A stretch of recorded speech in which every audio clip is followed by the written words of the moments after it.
ఒకసారి వశిష్ఠ మహాముని మనవడు అయిన పరాశరముని యమునా నది దాటడానికి వచ్చాడు. అతడు మహాతపస్వి, వేదాలను అధ్యయనం చేసినవాడు, సకల శాస్త్ర పారంగతుడు. నదీ తీరాన నిలబడి ఉన్న పరాశరుని కంటికి యమునా నది మధ్యలో పడవ మీద నించొని ఉన్న ఒక అత్యంత సౌందర్యవతి కనిపించింది. ఆమె పేరు సత్యవతీదేవి. పూర్వం ఒకసారి జాలర్లు చేపలు పట్టడం కోసమని సముద్రంలోకి వల విసరగా ఆ వలలో గర్భంతో ఉన్న ఒక పెద్ద చేప చిక్కుకుంది.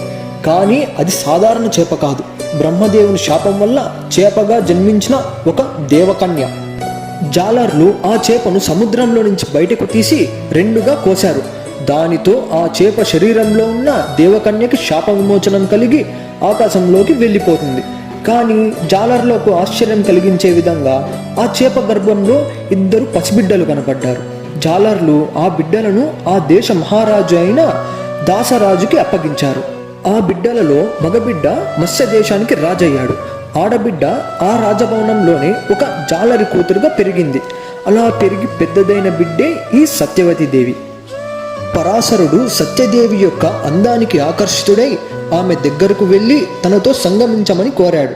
అప్పుడు సత్యదేవి ముని మాట కాదంటే శపిస్తాడేమో అని భయపడి వినయంగా, మహాత్మా, నేను ఒక జాలరి పుత్రికను, నా ఒళ్ళంతా చేపల కంపు, అది మీరు భరించలేరు. అలాగే నా కన్యత్వాన్ని పోగొట్టుకొని నా తండ్రికి నా ముఖం ఎలా చూపించగలను అని అంది.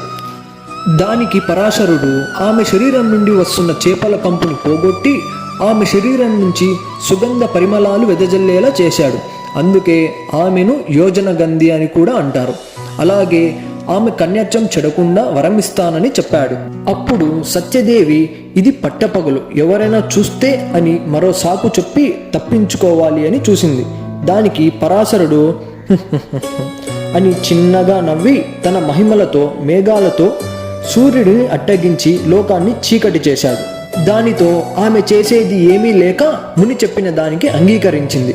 వారిద్దరి కలయిక వలన సత్యవతి దేవికి వ్యాసుడు జన్మించాడు. ఆశ్చర్యం కలిగించే విధంగా వ్యాసుడు పుట్టగానే పెద్దవాడయ్యాడు. తన తల్లికి నమస్కరించి, మీకు ఎప్పుడు నాతో అవసరం వచ్చినా నన్ను తలుచుకున్న వెంటనే నేను మీ ముందు ప్రత్యక్షమవుతాను అని చెప్పి తపస్సు చేసుకోవడం కోసం వ్యాసుడు అడవులకు వెళ్ళిపోయాడు. వ్యాసుడు తీవ్ర తపస్సు చేసి ఆత్మజ్ఞానాన్ని పొందాడు. ఒక్కటిగా ఉన్న వేదాలను విభజించి వేదవ్యాసుడయ్యాడు. తర్వాత బ్రహ్మ ఆజ్ఞతో 18 పురాణాలను, నీతి శాస్త్రాలను, ధర్మశాస్త్రాలను రచించాడు. ఆ తర్వాత వ్యాసుడు ఒక మహాకావ్యాన్ని రాయాలనుకున్నాడు. అది ఎలా ఉండాలి అనుకున్నాడంటే, ఇంతకు ముందు జరిగినది ఇక ముందు జరగబోనిది అయి ఉండాలి. సమస్త విశ్వానికి అది మార్గదర్శనం కావాలి.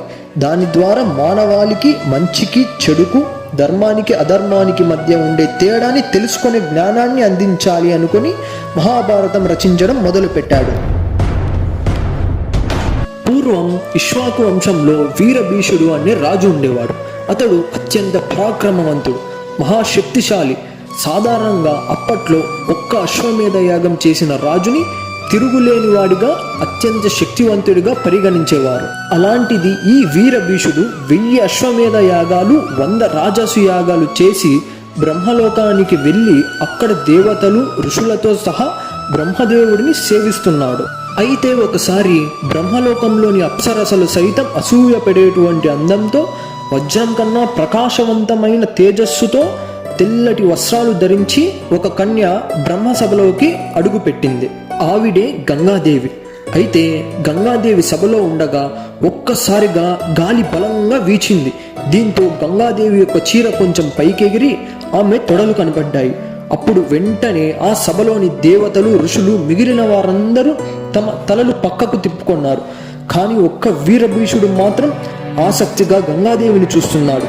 ఇది గమనించిన బ్రహ్మదేవుడు కోపంగా వీరభీషుని వైపు చూస్తూ, వీరభీష అని గట్టిగా ఆ సభ మొత్తం దద్దరిల్లేలా అరిచి, ఈ పవిత్రమైన ఈ సభను నీ చూపులతో అపవిత్రం చేశావు, కాబట్టి దీనికి శిక్షగా నువ్వు భూలోకంలో ఒక మానవ వనిత గర్భంలో జన్మిస్తావు అని శపించాడు.